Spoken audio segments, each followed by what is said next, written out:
Hello दोस्तों, नमस्कार। बहुत बहुत स्वागत है आप सभी का आज के इस लेक्चर में, जहां हम मिल रहे हैं क्रांति बैच 2.0 के अंतर्गत, जिसके अंतर्गत हम यूनिट 1 हिस्ट्री के जो आयोग के द्वारा न्यू टॉपिक्स ऐड किए गए उन सभी को हम पढ़ रहे हैं और मेजर पोर्शन हमने ऑलरेडी पढ़ लिया है। आइए समझते हैं क्रांति बैच 2.0 क्या है। दोस्तों, एके सिविल एकेडमी के द्वारा यूट्यूब प्लेटफॉर्म पर फ्री ऑफ कॉस्ट चलाया जाने वाला बैच है, जिसके अंतर्गत आपको संपूर्ण प्रीलिम्स 2026 की तैयारी कराई जा रही है, जिसके लिए आपको एक भी पैसा खर्च करने की आवश्यकता नहीं है। आप अपने घर पर बैठकर फ्री ऑफ कॉस्ट इसे देखें, अपने नोट्स प्रिपेयर करें और बाद में कुछ सक्सेस टिप्स भी आपके लिए बताई गई हैं एकेडमी के द्वारा, जिसके अंतर्गत पहला तो क्रांति बैच 2.0 ही है जिसके अंतर्गत हम मिल रहे हैं। और यहाँ पर ना हम केवल स्टैटिक कंटेंट बल्कि एग्जाम के समय और जो भी लेटेस्ट करंट अफेयर्स होंगे, है ना, हमारे एग्जाम से पहले जो भी लेटेस्ट करंट अफेयर्स होंगे वो संदेश मैगजीन से सीधा आपको सर के द्वारा पढ़ाए जाएंगे। उसके बाद 100 फ्री FLTs, तो हमने कंटेंट पढ़ लिया।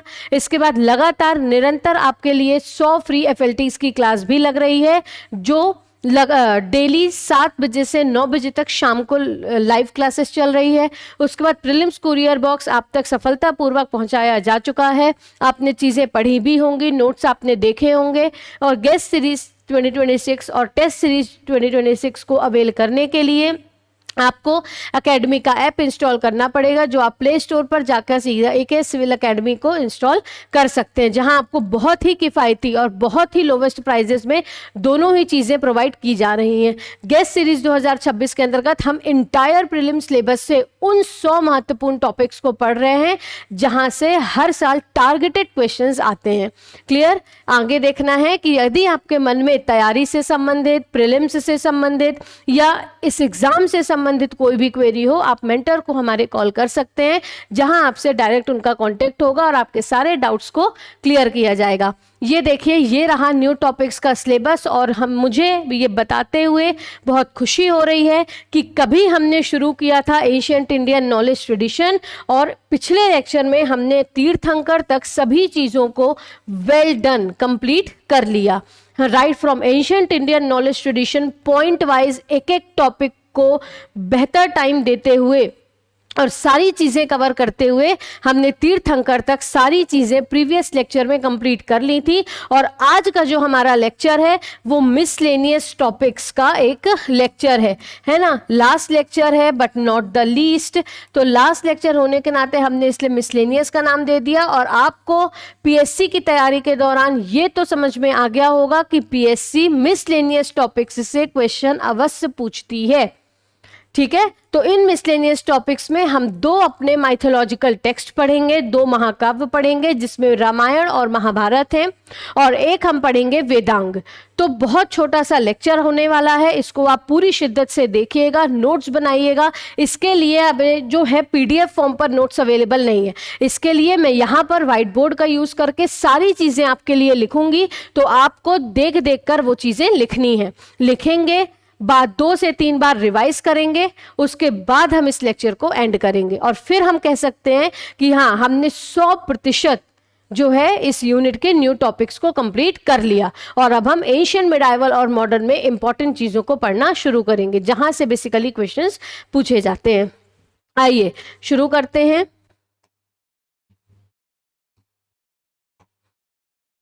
तो सबसे पहले हम शुरू करते हैं वेदांगों के बारे में पढ़ना। सबसे पहले हम क्या शुरू करेंगे दोस्तों? वेदांगों को पढ़ना। क्लियर? अब हमने वेद पढ़े हैं, वेद के अंतर्गत हमने उनके उपवेद भी पढ़े हैं, हमने वेदांत यानी कि उपनिषद भी पढ़े हैं, ब्राह्मण ग्रंथ भी पढ़े हैं। छूट गया था तो केवल वेदांग, यानी हमने जो नहीं पढ़ा वो केवल क्या है? वेदांग है। तो वेद और अंग 2 शब्दों से मिलकर बना है। किन 2 शब्दों से? वेद और अंग। क्लियर? वेद और अंग। तो वेद जो भी हमने पढ़ा, यानी कि हमारे 4 वेद, और ये अंग यानी कि उसका भाग, यानी कि हिस्सा भी जिसको बोलते हैं।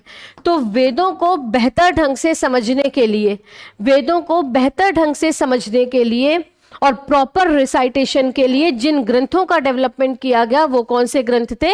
वो थे वेदांग। तो यहाँ पर आपको चीजें क्या नोट करनी है? वेदांग में आपको यहाँ पर लिखना है क्रिएटेड, वेदांग में आपको लिखना है created for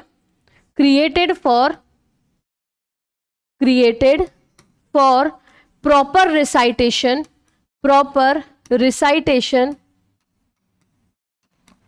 of Veda.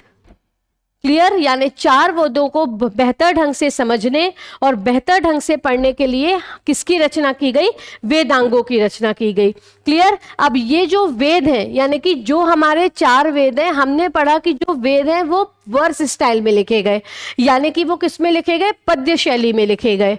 Clear. लेकिन हमने यजुर्वेद में ये भी पढ़ा कि यजुर्वेद एकमात्र ऐसा वेद है जो गद्य और पद्य दोनों ही शैलियों में लिखा गया। अब वेदांगों की यदि बात करें तो ये लिखे गए प्रोज स्टाइल में, ये लिखे गए प्रोज स्टाइल में, यानी कि गद्य शैली में। यानी कि ये किस में लिखे गए? तो ये लिखे गए दोस्तों गद्य शैली में। अब आचार्य पणिनि हैं जिनकी किताब है अष्टाध्यायी, तो उन पणिनि ने आचार्य पणिनि ने क्या बोला कि ये जो छह वेदांग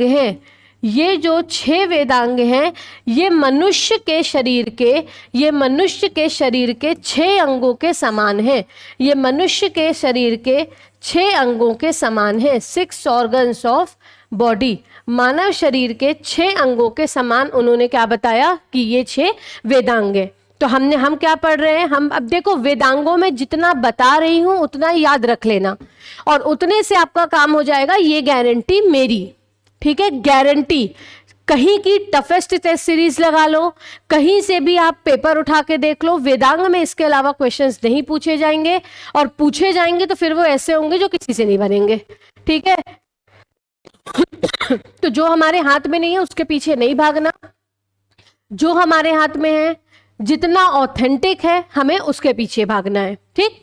तो वेदांग, वेद 4 वेद होते हैं, अंग उनका भाग या हिस्सा। तो वेदों को बेहतर ढंग से समझने के लिए किसकी रचना की गई? वेदांगों की रचना की गई। Created for proper recitation of वेदा।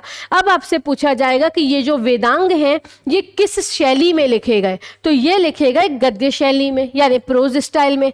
पणिनि ने क्या बोला? 6 वेदांग हैं और ये 6 वेदांग बॉडी के, मनुष्य के शरीर के 6 ऑर्गन्स के समान है ना, मनुष्य के शरीर के 6 अंगों के समान है। अब देखते हैं कौन कौन से 6 वेदांग हैं हमारे, है ना। तो अब 6 वेदांगों के नाम देखते हैं।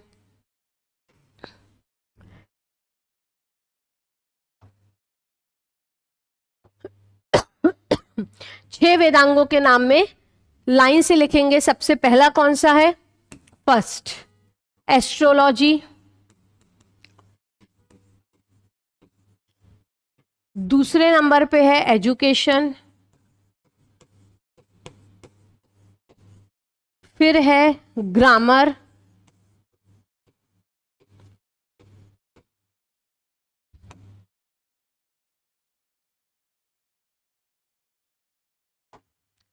चौथा है निरुक्त, जिसे हम इटाइमोलॉजी भी बोलते हैं, फिर है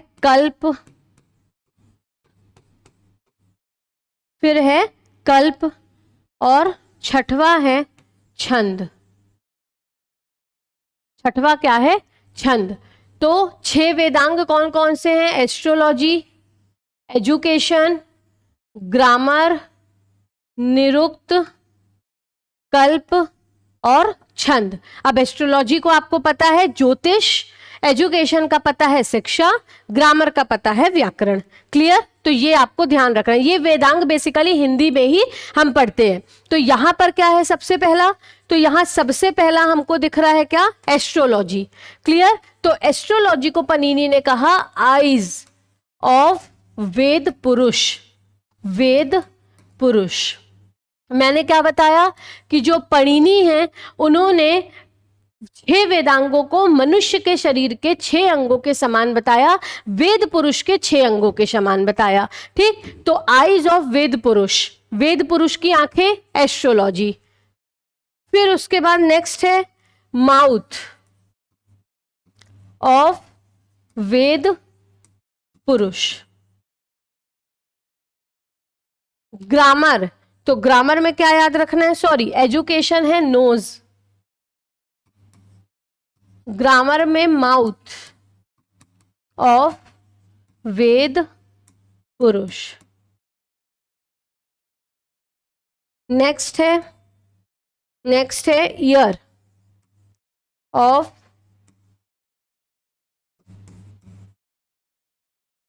वेद पुरुष।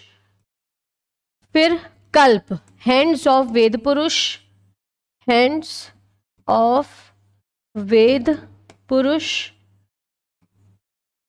और छंद है फीट ऑफ वेद पुरुष। क्लियर? तो ये आपको समझ में आ रहा है। यहां पर क्या लिखा है, ये है 6 वेदांग, ये है क्या हमारे 6 वेदांग, 6 वेदांग और 6 वेद अंग। वेदों के अंग को उन्होंने वेद पुरुष के 6 अंगों के समान माना है आचार्य पणिनि ने, जहां उन्होंने एस्ट्रोलॉजी को आइज कहा, एजुकेशन को नोज, ग्रामर को माउथ, निरुक्त को ईयर, कल्प को हैंड्स और छंद को फीट कहा वेद पुरुष की। अब एस्ट्रोलॉजी में क्या दिया होगा, तो सिंपल सी बात है, हमें समझ में ही आ रहा है कि एस्ट्रोलॉजी में दिया होगा ज्योतिष शास्त्र, है ना, या जो भी ज्योतिष शास्त्र से संबंधित चीजें हैं, कॉस्मिक एलिमेंट्स से संबंधित, ग्रह, नक्षत्र, इन सब चीजों से जो संबंधित शिक्षा है वो क्या है, एस्ट्रोलॉजी।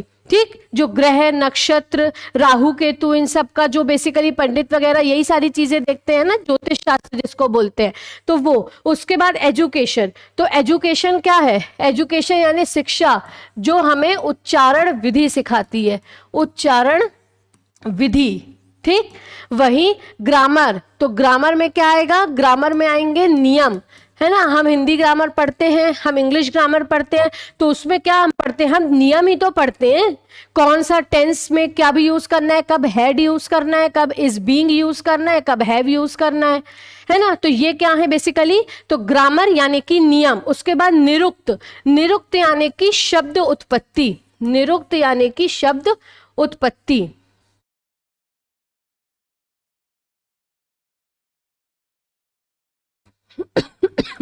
निरुक्त यानी कि क्या बोला जा रहा है आपसे, शब्द उत्पत्ति। उसके बाद कल्प, तो कल्प का मतलब आपको क्या बताया जा रहा है दोस्तों, कर्मकांड। कल्प का मतलब आपको बताया जा रहा है यहां पर कर्म कांड, इसके अलावा विधि आदि। वहीं छंद, तो छंद का क्या मतलब है, छंद शास्त्र, है ना, छंद शास्त्र। तो यहां पर अब ये जो कल्प है, ये जो कल्प है इसके अंतर्गत 3 सूत्र आते हैं। अब कल्प में हमने क्या पढ़ा, ये जो कल्प है, कल्प, इसमें हमने क्या पढ़ा, तो कल्प में हमने क्या चीजें पढ़ी, तो इसमें हमने पढ़ा दोस्तों कर्म कांड, कर्म कांड। इसके अलावा हमने विधि विधान पढ़ा, है ना, विधि विधान। तो ये सारी चीजें हमने कहां पर पढ़ी, कल्प में। तो कल्प के अंतर्गत क्या आते हैं, 3 सूत्र आते हैं। कल्प के अंतर्गत 3 सूत्र आते हैं। कौन से 3 सूत्र आते हैं, गृह सूत्र, गृह सूत्र, धर्म सूत्र, धर्म सूत्र और श्रौत सूत्र। कौन कौन से हैं, श्रौत सूत्र, धर्म सूत्र और गृह सूत्र। ये 3 सूत्र आते हैं कहां से, कल्प से या कल्प के अंतर्गत। और इसमें क्या बताया गया कि गृह सूत्र, जहां पर 16 संस्कारों की चर्चा की गई है, ये हमने कल भी पढ़ा था। क्लियर? वहीं धर्म सूत्र, तो धर्म सूत्र से विकास हुआ स्मृतियों का, तो यहां से क्या आई, यहां से आई स्मृतियां। क्लियर? वहीं श्रौत सूत्र, जहां वैदिक कर्मकांड दिए हुए हैं, जहां वैदिक कर्मकांड दिए हुए हैं। क्लियर? यानी इसमें सब कुछ बताया गया, गृहस्थ जीवन के 16 संस्कार, धर्म सूत्र में स्मृतियां, और स्मृतियों से हमें नियम कानून की जानकारी मिलती है। क्लियर? उसके बाद वैदिक कर्मकांडों की जानकारी कहां से मिलती है दोस्तों? श्रौत सूत्र से। तो ये थे आपके 6 वेदांग जो बहुत ही प्रिसाइज फॉर्म पर आपको याद रखने हैं। 6 वेदांग कौन कौन से हैं, किसका क्या मतलब है, और पणिनि ने किसे कौन सा अंग बताया है, इतना आपको याद रखना है। यहां पर आपके वेदांग का काम खत्म हो जाएगा। क्लियर? यहां पर आपके वेदांग का जो काम है वो खत्म। क्या लिखा है? वेदांग वेदों के अंग है और इनकी जो विकास है, इनका जो डेवलपमेंट है वो वेदों के प्रॉपर रिसाइटेशन या वेदों के बेहतर ढंग से उच्चारण के लिए किया गया। इसे गद्य शैली में लिखा गया। पणिनि ने इन्हें 6 ऑर्गन्स कहा बॉडी के। ये 6 वेदांग है जिनको आप नोट कर लो, नोट नहीं करना तो आप स्क्रीनशॉट ले सकते हो। इतना आपको याद कर लेना है। फिर यहाँ पर हमने कल्प के 3 भाग पढ़े, गृह सूत्र, धर्म सूत्र, श्रौत सूत्र। गृह सूत्र में गृहस्थ जीवन के 16 संस्कार, धर्म सूत्र में स्मृतियां और श्रौत सूत्र में वैदिक कर्मकांड। क्लियर? श्रौत सूत्र में वैदिक कर्मकांड। तो यहां हमारा वेदांग वाला टॉपिक भी खत्म हुआ, वेदांग वाला टॉपिक भी समाप्त हुआ। मैंने कहा था बहुत छोटी सी क्लास होगी, बहुत इंपॉर्टेंट चीजें पढ़ेंगे और बहुत अच्छे से पढ़ेंगे। आगे अभी हम रामायण और महाभारत भी बहुत इंपॉर्टेंटली पढ़ेंगे। अब इसके बाद आप रामायण और महाभारत दोनों के क्वेश्चंस और वेदांग के कहीं से भी उठा के लगा लो, घटना चक्र से, लूसेंट से, जो भी एमसीक्यू बुक आती है, आपके क्वेश्चन गलत नहीं होंगे। क्लियर? चलिए देखते हैं आगे यहां पर।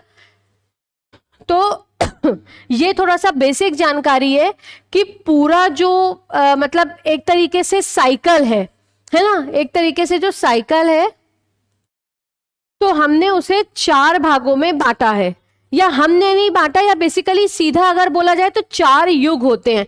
साइकिल वाइकल छोड़ो, कितने युग होते हैं दोस्तों? 4 युग। ठीक है, 4 युग, जिसमें अब 4 युगों में कौन कौन से युग हैं तो इसको हमको थोड़ा सा फ्लो चार्ट पे देखना पड़ेगा। 4 युग में कौन कौन से हैं? सबसे पहला है सतयुग। सबसे पहला है सतयुग, फिर उसके बाद है त्रेता युग, फिर उसके बाद है द्वापर युग, और फिर उसके बाद है कलयुग। जो अभी हम सब लोग जिस युग में जी रहे हैं वो कौन सा युग है? कलयुग है। क्लियर? वो कौन सा युग है? कलयुग है। तो यहां पर ये बहुत बेसिक जानकारी है कि जो सतयुग है वो 17 लाख कुछ वर्षों का था, है ना, 17 लाख कुछ वर्षों का था। वहीं जो त्रेता युग है वो 12 लाख कुछ वर्षों का था। कितने? तो वो 12 लाख वर्ष का था। वहीं उसके बाद देखें तो जो द्वापर युग है वो 8 लाख कुछ वर्ष का था, और यहां पर जो कलयुग है वो 4 लाख 32 वर्ष का है। क्लियर? कितने वर्ष का है? 4 लाख 32 हजार। 4 लाख 32 हजार। तो कितने वर्षों का है? 4 लाख 32 हजार वर्षों का। तो ये क्या है?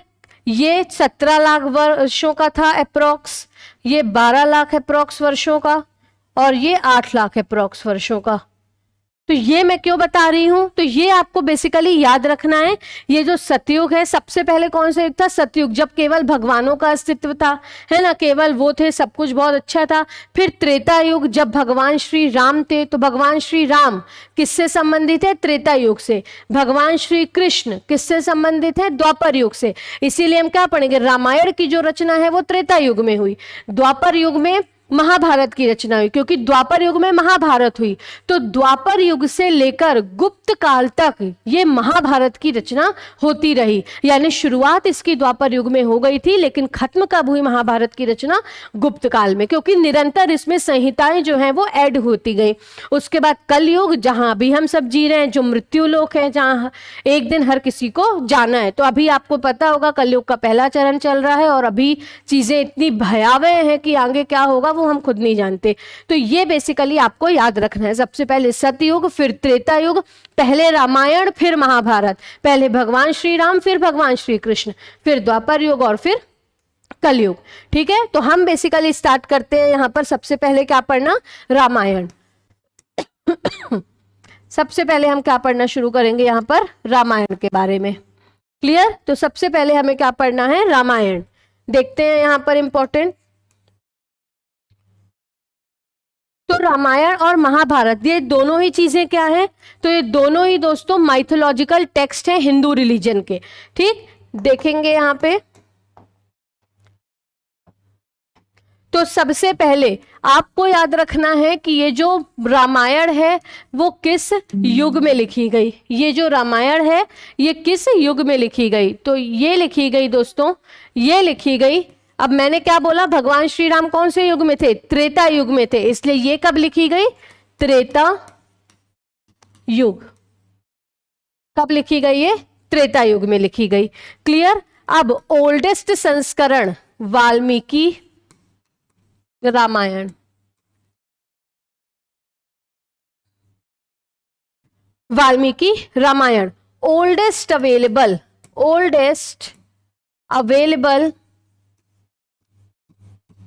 Version of Ramayana. Oldest available version of Ramayana. Ramayana में क्या याद रखना है? ये त्रेता युग में लिखी गई। और वाल्मीकि जो रामायण है ना, वाल्मीकि रामायण सबसे ओल्डेस्ट वर्जन है रामायण का। सबसे ओल्डेस्ट वर्जन है किसका? रामायण का। उसके बाद आगे देखेंगे कि रामायण में दोस्तों 7 कांड हैं, 7 कांड 7 कांड इन रामायण। कितने कांड है रामायण में? 7। और ये 7 कांडों के नाम आपको याद रखना है प्रॉपर ऑर्डर में, क्योंकि कई बार आपसे ऑर्डर पूछ लिया जाता है। और मैंने 2 टेस्ट सीरीज में लगातार ये क्वेश्चन देखा है कि रामायण का सबसे बड़ा कांड कौन सा है और सबसे छोटा कांड कौन सा है। तो इतना आपको याद रखना है। तो सबसे पहले रामायण के 7 कांड, जिसमें सबसे पहला है कौन सा दोस्तों? बाल कांड। बाल कांड। फिर है अयोध्या कांड।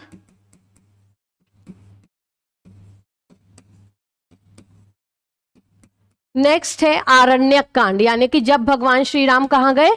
आरण्य, यानी कि जंगल, तो आरण्यक कांड। फिर है सुंदर कांड, जब हनुमान जी से उनका मिलन हुआ। फिर है किष्किंधा कांड।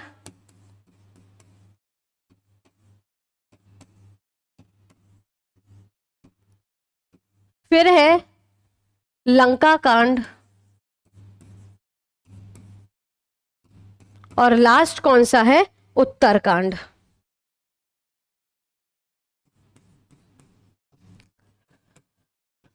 क्लियर? तो 7 कांड हो गए। यहां पर देखना है सबसे पहला कौन सा है? बाल कांड पहला। दूसरा कौन सा है? अयोध्या कांड। तीसरा कौन सा है दोस्तों? आरण्यक कांड। चौथा है सुंदर कांड। 5वां है किष्किंधा कांड। 6वां है लंका कांड। और 7वां है कौन सा? उत्तर कांड। 7वां कौन सा है? उत्तर कांड। तो आपको अब इसमें क्या याद रखना है कि रामायण में टोटल 7 कांड है, जिसमें बाल कांड और उत्तर कांड ये दोनों बाद में ऐड किए गए। ये जो बाल कांड और उत्तर कांड है, देखो मैं इसमें अलग ये ऐसे करके डिनोट कर देती हूँ। ये जो बाल कांड है और ये जो उत्तर कांड है, तो यहां पर आप इसको लिख लो ऐसे जो है कि इन्हें बाद में जोड़ा गया। इन्हें बाद में जोड़ा गया। क्लियर? यानी कि जो बाल कांड है और जो उत्तर कांड है उन्हें बाद में जोड़ा गया रामायण में। पहले ये कांड नहीं थे, पहले सिर्फ अयोध्या कांड, आरण्यक कांड, सुंदर कांड, किष्किंधा कांड और लंका कांड। तो अब आपसे क्वेश्चन पूछा जाएगा एग्जाम में कि रामायण में सबसे बड़ा कांड कौन सा है? तो सबसे बड़ा कांड है कौन सा? बाल कांड। और सबसे छोटा कांड कौन सा है? तो वो है किष्किंधा कांड। सबसे छोटा। रामायण का सबसे बड़ा कांड है कौन सा? बाल कांड। और सबसे छोटा कांड है कौन सा? किष्किंधा कांड। तो फिर से एक बार बता रही हूं, रामायण ध्यान रखना, इसे त्रेता युग में लिखा गया या त्रेता युग से ये संबंधित है। इसका जो ओल्डेस्ट कंपाइलेशन है, इसके जो पहले रचयिता है, बाद में अलग अलग संस्करण इसके आए। अवधी भाषा में तुलसीदास जी, जैन भाषा में आया, तमिल संस्करण आया। तो सबसे पहले रामायण किसने लिखी? ओल्डेस्ट वर्जन तो वो लिखी गुरु वाल्मीकि ने। ठीक, किसने लिखी? ऋषि वाल्मीकि ने। रामायण में 7 कांड हैं, जिसमें बाल कांड और उत्तर कांड, पहले और अंतिम कांड सबसे बाद में जोड़े गए, और सबसे बड़ा कांड है बाल कांड। सबसे छोटा कांड कौन सा है दोस्तों? किष्किंधा कांड। अब आपको याद रखना है कि रामायण में 24,000 श्लोक हैं, 24,000 श्लोक, और 24,000 श्लोक होने के कारण रामायण को चतुर्थ विंशति संहिता भी कहा जाता है। चतुर्थ विंशति संहिता क्या कहा जाता है दोस्तों? चतुर्थ विंशति संहिता। क्लियर? चतुर्थ विंशति संहिता याद रखना है, क्योंकि महाभारत में हम एक शब्द पढ़ेंगे, सतसहस्त्र संहिता। सतसहस्त्र संहिता। तो रामायण में 24,000 श्लोक हैं, और 24,000 श्लोक होने के कारण हम इसे चतुर्थ विंशति संहिता भी कहते हैं। क्लियर? अब हम देखते हैं रामायण के अलग अलग ट्रांसलेशन, रामायण के अलग अलग संस्करण, है ना। तो ट्रांसलेशंस, तो अब हम देखेंगे रामायण के ट्रांसलेशन। ठीक है, सबसे पहला तो सबसे पहला आपको याद रखना है पौमचरियम। पौमचरियम, देखिए अब ये इंग्लिश और हिंदी दोनों में सेम है। मैं यहाँ पर लिख हिंदी रही हूँ, क्यों? क्योंकि ये पढ़ने में आसान होता है।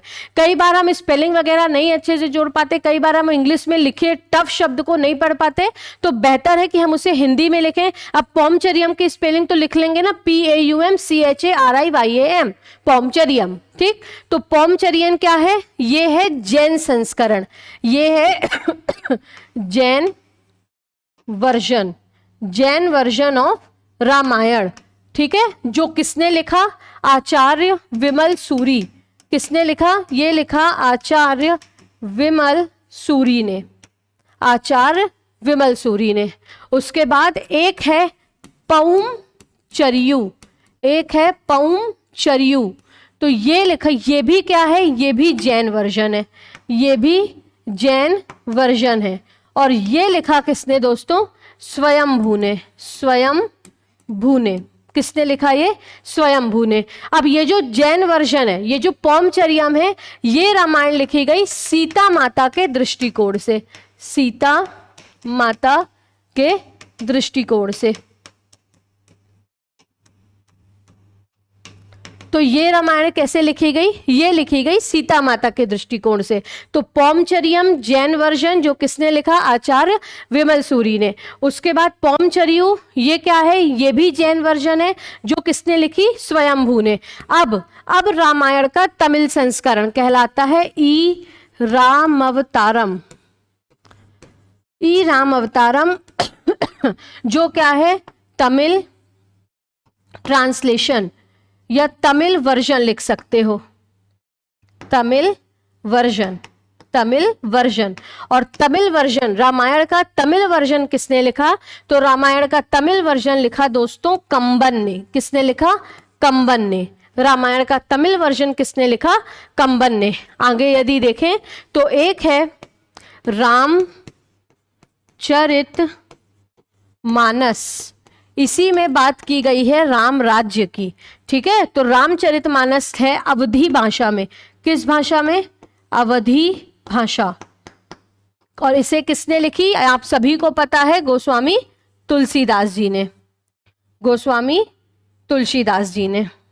और ऐसा माना जाता है कि इनके द्वारा लिखी गई ये रामायण जो ओरिजिनल वाली है, जो ओरिजिनली इन्होंने लिखी है ना, तुलसीदास जी ने, जो इन्होंने खुद अपने हाथों से लिखी है, तो हस्तलिखित जो रामायण है वो ऐसा माना जाता है कि अभी भी चित्रकूट में रखी हुई है ना, अभी भी चित्रकूट में रखी हुई है। ठीक है, ऐसा बेसिकली बोला जाता है, सुनने में आता है। अब वो सच है कि नहीं मैंने तो नहीं देखा कभी, है ना, क्योंकि मैं गई भी नहीं हूँ चित्रकूट। ठीक है, तो यहाँ पर क्या है, पौमचरियम जेन्स वर्जन है रामायण का, सीता माता के दृष्टिकोण से जो आचार्य विमल सूरी ने लिखा।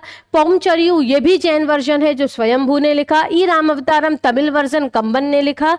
रामचरितमानस अवधी भाषा में किसने लिखा, तुलसीदास ने। अब है कुमुदेन्दु रामायण। कुमुदेन्दु रामायण, कुमुदेन्दु रामायण ये क्या है, ये है कन्नड़ वर्जन। कन्नड़ वर्जन ये क्या है दोस्तों, कन्नड़ वर्जन है। उसके बाद एक है सच्ची रामायण, एक है सच्ची रामायण, और ये भी तमिल में ही लिखी गई। किसमें, तो ये भी तमिल में ही लिखी गई। जो किसने लिखी, रामास्वामी नेयकर। रामास्वामी नेयकर, जिन्हें हम पेरियार भी बोलते हैं, जिन्हें हम क्या बोलते हैं दोस्तों, पेरियार भी बोलते हैं। ठीक है, तो इतनी चीजें आपको याद रखनी है, इतनी चीजें आपको याद रखनी है रामायण के बारे में। ये कुछ इंपॉर्टेंट क्या है, ट्रांसलेशंस है। क्लियर, ये क्या है, इंपॉर्टेंट ट्रांसलेशंस, या सीधा बोलूं तो अलग अलग वर्जन। तो पौमचरियम रामायण का जैन संस्करण, पौमचरियु ये भी जैन संस्करण। इसके बाद ई रामावतारम तमिल संस्करण, रामचरितमानस अवधी भाषा में तुलसीदास ने, कुमुदेन्दु रामायण कन्नड़ संस्करण। इसके बाद सच्ची रामायण रामास्वामी नेयकर या पेरियार ने लिखी। उसके बाद एक और लिखना है ना, एक और आपको लिखना है, तो वो आप लिखिए। एक और आपको लिखना है दशरथ जातकम। एक और क्या लिखना है, दशरथ जातकम। तो दशरथ जातकम क्या है, बौद्ध संस्करण या बुद्धिज्म वर्जन ऑफ रामायण। और आपसे पूछा जाएगा रामायण का पहली बार बांग्ला भाषा में अनुवाद किसने किया, तो वो किया कृंतिवास ने। कृंतिवास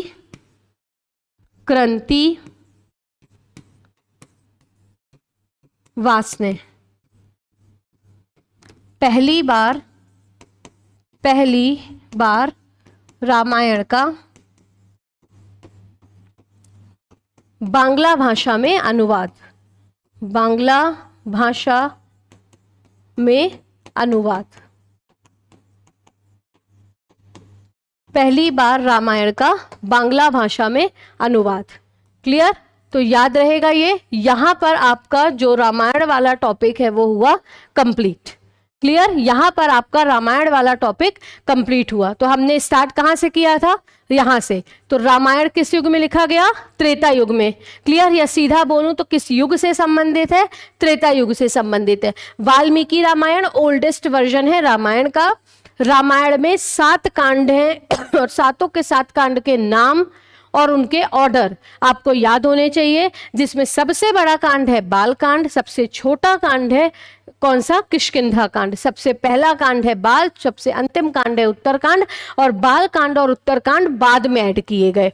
ठीक, उसके बाद आगे देखें तो आगे हमें क्या समझ में आता है कि इसमें 24,000 श्लोक हैं। रामायण में 24,000 श्लोक है, और जिस कारण हम इसे क्या बोलते हैं, तो जिस कारण हम इसे चतुर्थ विरशति संहिता भी बोलते हैं। क्या बोलते हैं दोस्तों, चतुर्थ विरशति संहिता। आगे देखेंगे इसके कुछ इंपॉर्टेंट ट्रांसलेशन। पौमचरियम जैन वर्जन है जो आचार्य विमल सूरी ने लिखा। अक्सर एग्जाम में और टेस्ट सीरीज में ये पूछा जाता है।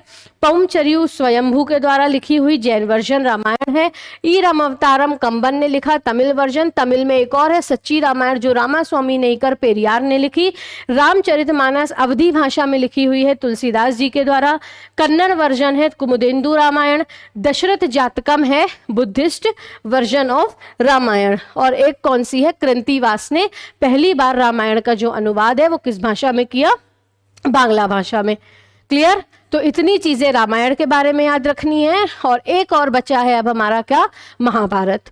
एक और बची है, एक और हमारा माइथोलॉजिकल टेक्स्ट, एक और हमारा महाकाव्य बचा है, कौन सा, महाभारत। तो आइए इंपॉर्टेंट चीजें कुछ महाभारत के बारे में पढ़ लेते हैं।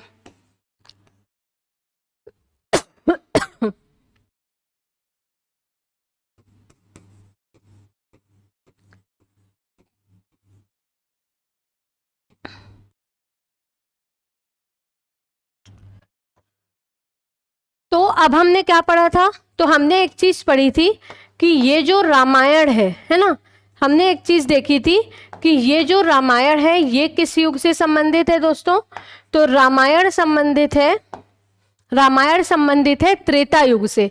लेकिन अब हम बात करें यदि महाभारत की, तो महाभारत संबंधित है किस युग से? द्वापर युग से। भगवान श्री कृष्ण द्वापर युग में ही थे, इसलिए ये किससे संबंधित है? द्वापर युग से। क्लियर? और इसे हम क्या बोलते हैं? अच्छा, ये जो महाभारत है ना, ये जो महाभारत है इसका कंपाइलेशन किसने किया? तो इसका कंपाइलेशन किया, इसके जो रचनाकार रहे वो कौन थे? वो थे महर्षि कृष्ण द्वैपायन वेदव्यास, है ना, जिन्हें हम केवल वेदव्यास जी के रूप में जानते हैं। उनका पूरा नाम क्या है? महर्षि कृष्ण द्वैपायन वेदव्यास। क्लियर? महर्षि कृष्ण द्वैपायन वेदव्यास। तो ये शुरू कब हो गई? स्टार्टेड, है ना। तो इस पर जो कंपाइलेशन है, यानी कंपाइलेशन शुरू कब हो गया? शुरू हो गया द्वापर युग में ही, है ना। और चला कब तक? चला गुप्त काल तक, गुप्त एरा तक। तो चला कब तक? गुप्त काल तक। क्यों ऐसा बोला जा रहा है? क्योंकि समय समय पर इसमें जो संहिताएं हैं वो ऐड होती गई। क्लियर? और कब तक ऐड हुई? द्वापर युग से लेकर गुप्त एरा तक। आगे इसे विश्व का सबसे बड़ा महाकाव्य यानी largest epic text of world, not only India बल्कि इसे विश्व का क्या कहा जाता है? सबसे बड़ा महाकाव्य। किसे? महाभारत को। क्योंकि इससे बड़ा महाकाव्य ना अभी तक लिखा गया और ना आगे कभी लिखा जाएगा। क्लियर? तो महाभारत द्वापर युग से संबंधित है। रचनाकार महर्षि कृष्ण द्वैपायन वेदव्यास जी। स्टार्टेड, तो इसका जो कंपाइलेशन है वो स्टार्ट हो गया था द्वापर युग में, जो चला कब तक? गुप्त एरा तक। आगे इसे largest epic of the world कहा जाता है। क्लियर? अब शुरू में हमें अब चीजें हमें कैसे देखनी है तो देखेंगे यहां पर, है ना। तो सबसे पहले हमको क्या याद रखना है कि शुरुआत में, इन स्टार्टिंग, शुरुआत में क्या था? तो शुरुआत में इसमें 8,800 श्लोक थे। 8,800 श्लोक थे। और तब हम इसे क्या बोलते थे? तब हम इसे बोलते थे दोस्तों जय संहिता। जय संहिता। जब इसमें 8,800 श्लोक थे तब हम इसे क्या बोलते थे? जय संहिता। वहीं जब इसमें नंबर ऑफ श्लोक बढ़कर 24,000 हुए, तो जब इसमें श्लोकों की संख्या 24,000 हुई तब हमने इसे क्या बोला? तब हमने इसे बोला भारत, है ना। क्योंकि इसमें किसकी कहानी थी? राजा भरत एवं उनके वंशजों की, है ना। राजा भरत एवं उनके वंशजों की कहानी थी। इसीलिए हमने इसे क्या बोला? इसीलिए हमने इसे बोला भारत। और उसके बाद जब इसमें श्लोकों की संख्या बढ़कर क्या हो गई? 1,00,000। जब इसमें श्लोक बढ़कर कितने हो गए? 1,00,000। तो 1,00,000 श्लोक जब इसमें हो गए तो हमने इसे कह दिया महाभारत। हमने इसे क्या कह दिया? महाभारत, या फिर सहस्त्र संहिता, या फिर सहस्त्र संहिता। क्लियर? हमने इसे क्या कह दिया? महाभारत या फिर सहस्त्र संहिता। तो याद रहेंगी ये चीजें, समय समय पर इसमें ऐड होते गई चीजें। अब इसी महाभारत का जो आदि पर्व है, जब हम भारतवर्ष पढ़ रहे थे तो मैंने आपको बताया था भारत, एक इसका नाम भारतवर्ष का है भारत, जो अयोध्या के राजा दशरथ के पुत्र भरत के नाम पर पड़ा। ऋग्वेद में भरत कबीला था, उस नाम पर पड़ा। उसके अलावा वायु पुराण और जो हमारा शतपथ ब्राह्मण है, और आदि पर्व है, महाभारत का पहला पर्व है आदि पर्व, जहां हमें भारत का जो मेंशन है वो मिलता है, जहां इसे भरत ऋषि की संतानें या भरत ऋषि के जो वंशज हैं वो रहते हैं, ऐसा बताया हुआ है या बताया गया है। तो कितने पर्व हैं टोटल याद रखना है ना। तो क्या याद रखना है कि महाभारत हैज टोटल 18 पर्व। महाभारत में कितने पर्व हैं टोटल? 18 पर्व। अब जिसमें पहला पर्व कौन सा है? तो पहला पर्व है आदि पर्व। आदि पर्व जहां हमें किसकी जानकारी मिलती है? जहां हमें भारत शब्द की जानकारी मिलती है। क्लियर? तो इस तरीके से आपको याद रखना है। और इन्हीं 18 पर्वों में जो छठवां पर्व है, क्लियर? तो छठवें पर्व का नाम है भीष्म पर्व। क्या नाम है? भीष्म पर्व, जिसमें क्या है? और इसी छठवें पर्व में है श्रीमद् भगवत गीता। श्रीमद् भगवत गीता। तो समझ में आ रही हैं चीजें आपको? इसी छठवें पर्व में है क्या? श्रीमद् भगवत गीता। तो याद रखना है आपको, ये चीजें नोट कर लेनी है, बहुत इंपॉर्टेंट है। आपसे एग्जाम में पूछा जाता है कि महाभारत के किस पर्व में हमें श्रीमद् भगवत गीता की जानकारी मिलती है। तो महाभारत में टोटल 18 पर्व हैं, जिसमें पहले पर्व में हमें भारत शब्द की जानकारी मिलती है। वहीं इन 18 पर्वों में जो छठवां पर्व है वो कौन सा पर्व है? भीष्म पर्व। छठवें पर्व का नाम है भीष्म पर्व। ऐसे अलग अलग पर्वों के नाम है, तो हमें पूरे 18 याद नहीं करने। एक तो पहला, क्योंकि हम आदि पर्व का डिस्कस जो है वो हम भारतवर्ष जब पढ़ते हैं तो करते हैं, और एक छठवां पर्व जो है भीष्म पर्व, क्योंकि हमने महाभारत पढ़ी और श्रीमद् भगवत गीता का जिक्र नहीं किया तो हम बेवकूफ कहलाए। ठीक, तो क्या लिखा है? छठवां पर्व है भीष्म पर्व, और भीष्म पर्व में हमें किसकी जानकारी मिलती है दोस्तों? श्रीमद् भगवत गीता की। समझ में आ रहा है? समझ में आ रही हैं चीजें? अब श्रीमद् भगवत गीता के बारे में आप एक दो चीजें याद रखना। छठवां पर्व 6th पर्व किसका? महाभारत का। महाभारत का क्या नाम है? नाम है भीष्म पर्व। भीष्म पर्व। अब इस भीष्म पर्व में हमने क्या पढ़ा? हमने पढ़ा श्रीमद् भगवद गीता।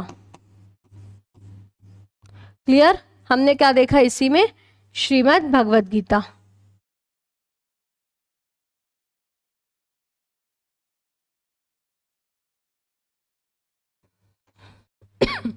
आगे अब आपको देखना है कि ये हमने देख लिया, अब आपको याद रखना है कुछ चीजें श्रीमद् भगवद गीता के बारे में। तो इसके बारे में आपको इंपॉर्टेंट चीजें क्या याद रखनी है?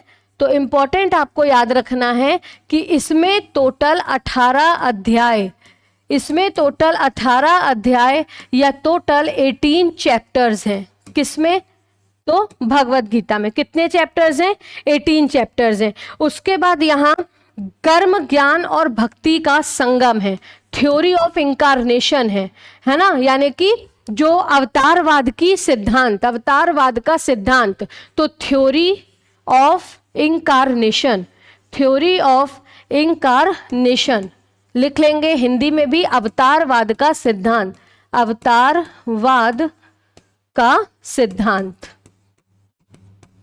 अवतारवाद का क्या है यहाँ पर? सिद्धांत है। आगे देखें तो कर्म का, मनुष्य के कर्म, ज्ञान का और भक्ति का क्या है? संगम। भक्ति का संगम। सर्वप्रथम है ना, फर्स्ट टाइम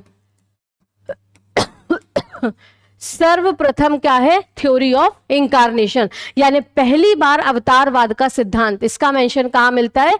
तो श्रीमद् भगवद गीता में मिलता है। क्लियर। इसी में महाभारत में पांडवों और कौरवों के बीच का जो युद्ध है तो उसकी भी जानकारी मिलती है श्रीमद् भगवत गीता में ही। ठीक है, जो पांडवों और कौरवों के बीच में युद्ध हुआ था उसकी भी जानकारी मिलती है। तो छठवां पर्व भीष्म पर्व। भीष्म पर्व के अंतर्गत क्या है? श्रीमद् भगवत गीता, जिसमें हमें पहली बार अवतारवाद के सिद्धांत की जानकारी मिलती है। 18 अध्याय हैं। कई बार पूछ लिया जाता है कि श्रीमद् भगवत गीता में कितने अध्याय हैं। श्रीमद् भगवत गीता महाभारत के छठवें पर्व का हिस्सा है। छठवां पर्व को हम कौन सा पर्व कहते हैं? तो भीष्म पर्व कहते हैं। तो इसलिए आपको ये चीजें याद रखनी है। इसमें कर्म, ज्ञान और भक्ति का संगम है। भगवान श्री कृष्ण ने अर्जुन को जो उपदेश दिए वो बताया गया है। महाभारत के युद्ध की जानकारी, ये सारी चीजें हमें कहाँ से मिलती हैं? महाभारत से। क्लियर?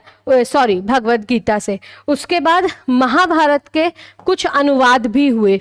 ठीक, वो हमें यहाँ पे लिख देती हूँ। तो इसके जो अनुवाद हैं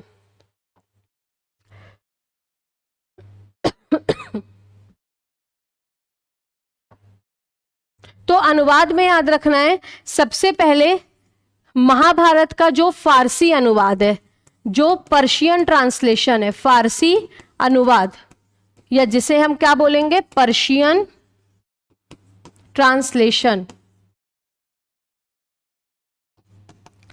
वो किसने किया? तो पर्शियन ट्रांसलेशन किया बदायूनी ने। बदायूनी है ना। पर्शियन ट्रांसलेशन किसने किया दोस्तों? बदायूनी ने। किस नाम से? रज्मनामा। रज्मनामा, रज्मनामा। वही इसका जो तमिल संस्करण है या तमिल वर्जन है, तमिल वर्जन बहुत इंपॉर्टेंट है, अक्सर एग्जाम में पूछा जाता है। वो लिखा किसने? पेरुन देवनार। किस नाम से? भारत वर्णम या भारतम। किस नाम से?